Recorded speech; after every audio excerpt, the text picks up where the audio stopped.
Liberdade de expressão. Este não é um assunto novo, e vira e mexe toma conta dos noticiários e das discussões na nossa sociedade. Sempre que ele volta a ser debatido aqui no Brasil, são feitas comparações com o direito estadunidense e também com o europeu. Além disso, afirmações a favor de uma suposta liberdade de expressão irrestrita tomam conta das redes sociais. A liberdade de expressão não é um assunto simples, mas na estreia deste mais novo podcast do SEI Acadêmico, vamos tentar explicar a respeito de um tema do direito de forma rápida, direta e objetiva. Eu sou o Matheus Patrício e seja muito bem-vindo ao podcast Direito para Apressados, onde em menos de 20 minutos vamos tratar sobre algum tema do direito de forma leve, descontraída, com simplicidade, mas sendo o mais justo possível. Hoje eu recebo aqui o meu amigo, professor Luiz Henrique Linhares Owen. Ele é defensor público pelo estado do Rio de Janeiro, mestrando em Direito Constitucional pela UFF, professor de Direito Constitucional aqui do SEI, nas nossas pós-graduações e cursos preparatórios para concursos. E aí, Luiz, tudo bem? Muito obrigado por estar aqui hoje nesse primeiro episódio do podcast Direito para Apressados. Eu agradeço de verdade o seu tempo e vamos lá tratar sobre o assunto de liberdade de expressão, né? Ô, Matheus, eu que fico absolutamente honrado com o convite, com esse projeto que já nasce vitorioso, tenho absoluta certeza. Vamos lá tratar de um assunto importantíssimo para o direito, mas, sobretudo, para a sociedade brasileira em 2023. Então vamos lá. De forma bem objetiva, Luiz, aonde na Constituição Federal de 1988 está a proteção à liberdade de expressão?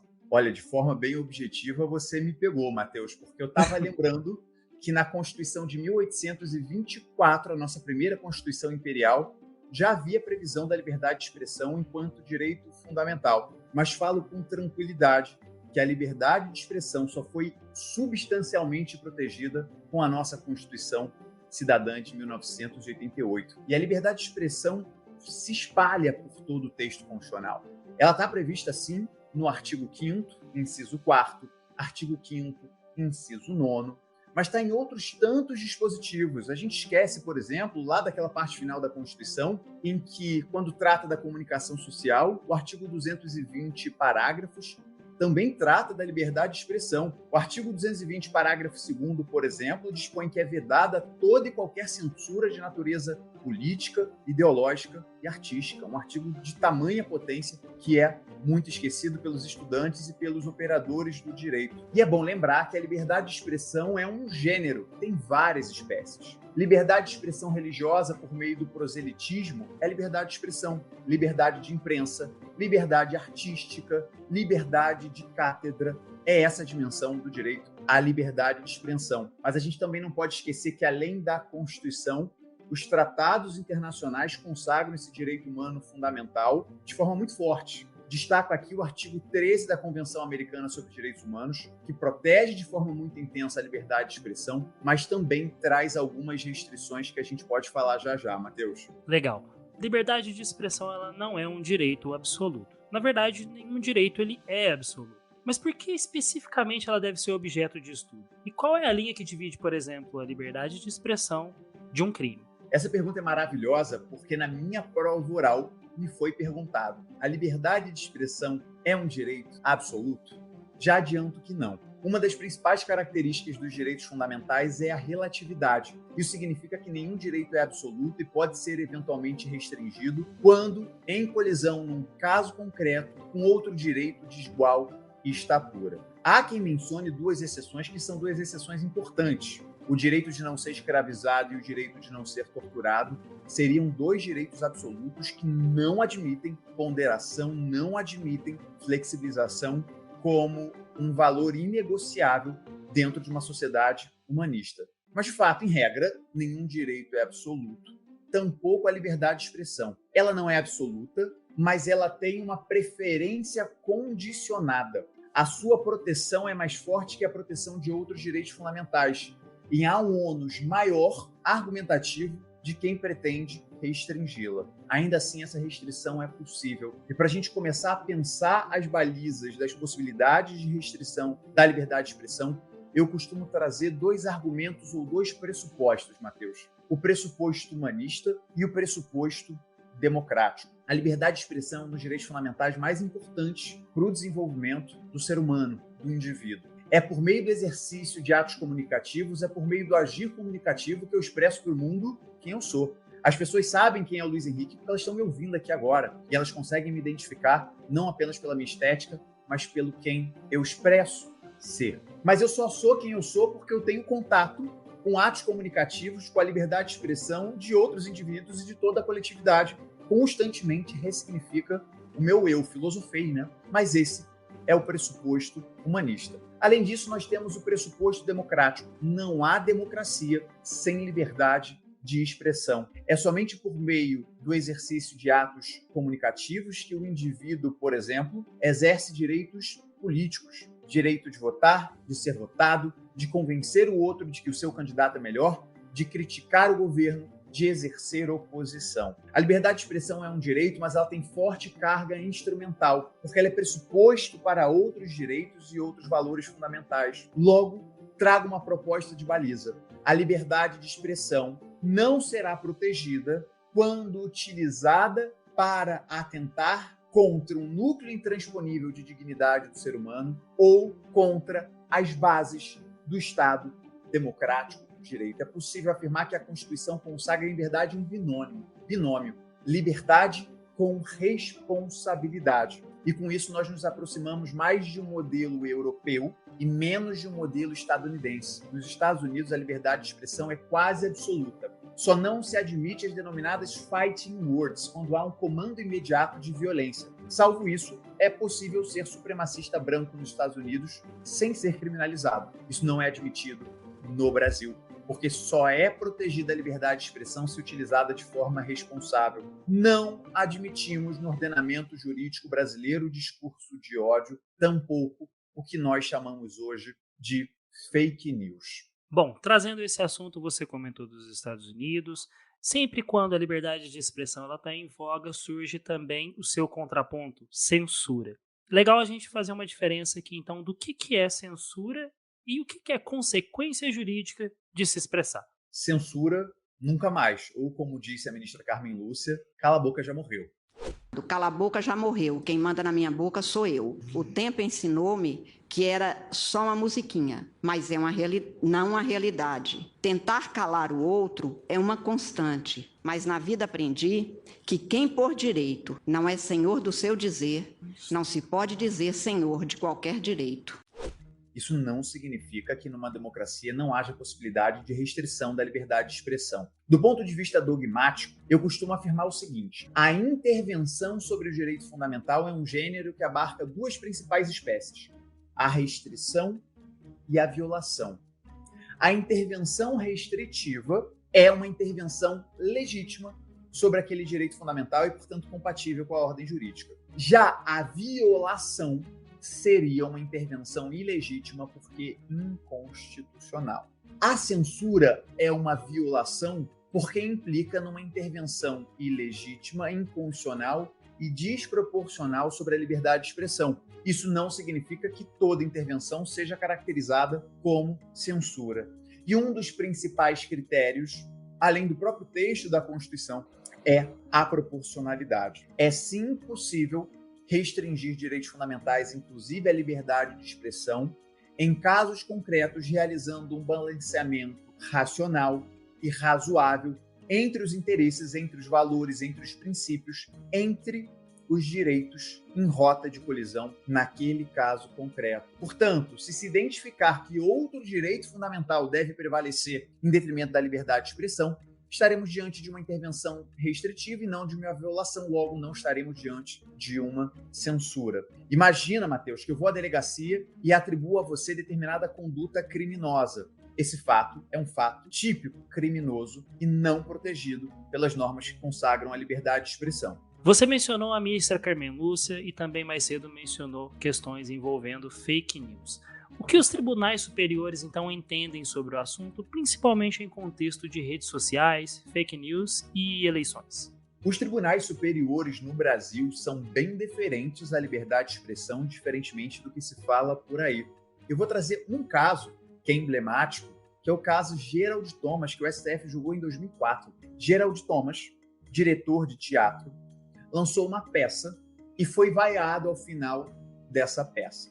e mostrou as nádegas para o público. Foi inicialmente denunciado por ato obsceno. A questão chegou ao Supremo Tribunal Federal. Inicialmente gera estranheza o fato de que a ação penal foi trancada porque o Supremo Tribunal Federal entendeu que Gerald Thomas, ao abrir as suas nádegas e exibi-las ao público, exercia a liberdade de expressão. É esse o tamanho da dimensão e da proteção da liberdade de expressão, por exemplo, para o Supremo Tribunal Federal. Contexto: era uma peça teatral para o público adulto, que terminou de madrugada. A própria peça tinha simulações de atos sexuais e se entendeu naquele momento que o ato de Gerald Thomas, embora infeliz, não caracterizava ato obsceno diante daquele contexto. Isso não significa que os tribunais superiores não restringam eventualmente a liberdade de expressão. Isso vem acontecendo quando o tema é, por exemplo, fake news, tão falada durante eleições, mas que tem que ser debatido também pós-eleições, para que isso não se repita, ou que pensamos juntos em instrumentos de controle e de inibição dessas condutas tão nocivas ao Estado democrático de direito. Matheus, eu venho refletindo sobre a distinção entre fake news em sentido estrito e fake news em sentido amplo. Fake news em sentido estrito é a desinformação atentatória à integridade do processo eleitoral, pela divulgação de fatos inverídicos ou gravemente descontextualizados. Já fake news em sentido amplo seria a propagação de informação fraudulenta que atente contra valores individuais ou coletivos, mas de extrema relevância para a sociedade. Por exemplo, atacar a vacina em tempos de pandemia ou defender uma suposta eficácia de um medicamento no sentido diametralmente oposto da comunidade científica. Estaremos diante de fake news em sentido amplo. Ou então propagar alguma mentira sobre o sistema eleitoral brasileiro logo após uma eleição em que houveram pessoas que alegaram indícios de fraude. Perfeito. Nesse caso, estaremos diante da fake news em sentido estrito. Fake news, propagação de informações sabidamente falsas que atentam contra o processo eleitoral e o Estado democrático de direito na sua essência.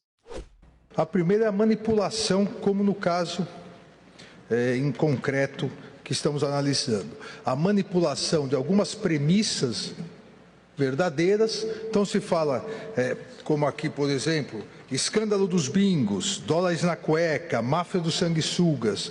Você junta várias informações verdadeiras que ocorreram e aí traz uma conclusão falsa, ou seja, uma manipulação de premissas.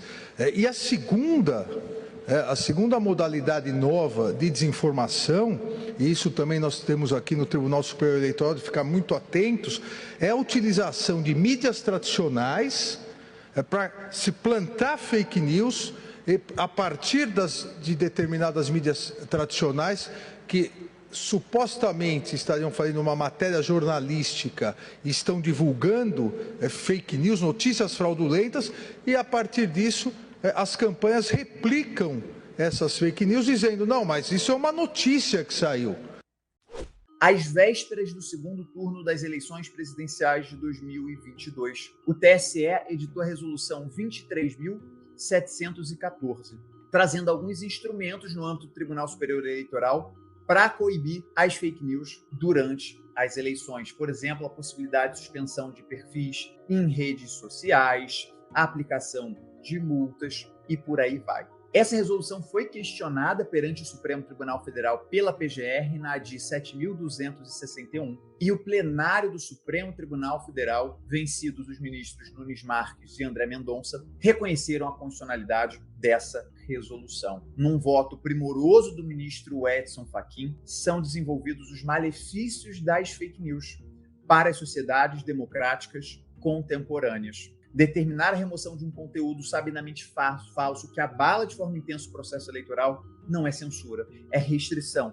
Restrição legítima que fomenta valores igualmente constitucionais. Fake news não é algo novo. Desde que foi possível criar narrativas, as falsas estão por aí. Liberdade de se expressar não pode ser confundida com a liberdade de expressar mentiras. Mas como a gente regula isso? A mentira ou a manipulação das verdades sempre foi um instrumento de poder. Sempre. É só a gente lembrar, por exemplo, do livro A Revolução dos Bichos, em que não apenas a verdade era ressignificada, como a própria linguagem com palavras suprimidas como instrumento de dominação. Mas o desenvolvimento tecnológico, novos instrumentos que garantiram a propagação de informações em massa, numa velocidade estratosférica, fazem com que esse instrumento se torne ainda mais nocivo. E a gente tenha que pensar sobre como enfrentar essa nova realidade. Fala-se hoje, inclusive, em pós-verdade. No mundo contemporâneo, aparentemente, as pessoas são capazes de acreditar em tudo, mas ao mesmo tempo não acreditam em nada. Ao mesmo tempo em que não acreditamos em nada, somos capazes de acreditar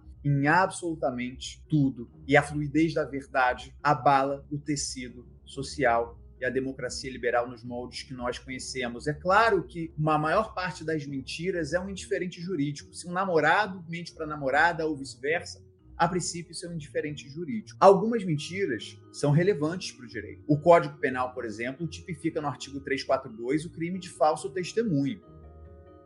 Mas durante muito tempo não tipificou a conduta de propagação de fake news, que só veio acontecer em 2021, por meio da Lei 14.192 e a introdução do novo artigo 323 ao Código Eleitoral, com uma pena pequena, é verdade, mas finalmente o Código Eleitoral passou a tipificar a conduta de fake news, a fake news em sentido estrito, aquela que abala o processo eleitoral. Por fim, como fazer as pessoas entenderem que a regulamentação da mídia não é necessariamente um cerceamento de liberdade de expressão? Não se combate fake news apenas com verdade. A mentira se propaga numa velocidade gigantesca e a verdade chega depois. A regulamentação do tema da liberdade de expressão, das mídias, dos meios de comunicação é importante. E uma restrição feita com diálogo entre as instituições e a sociedade civil, observadas balizas condicionais, na maior parte das vezes potencializa aquele direito e não restringe. Vamos pensar num exemplo mais simples. Liberdade de locomoção. Eu estou aqui na Avenida Rio Branco. Só há um sentido para os carros. Um carro não pode entrar na contramão sob pena de infração de trânsito. Mateus, há uma restrição à liberdade de locomoção a partir do momento que o indivíduo não pode entrar na contramão aqui na Avenida Rio Branco? Talvez sim, talvez não.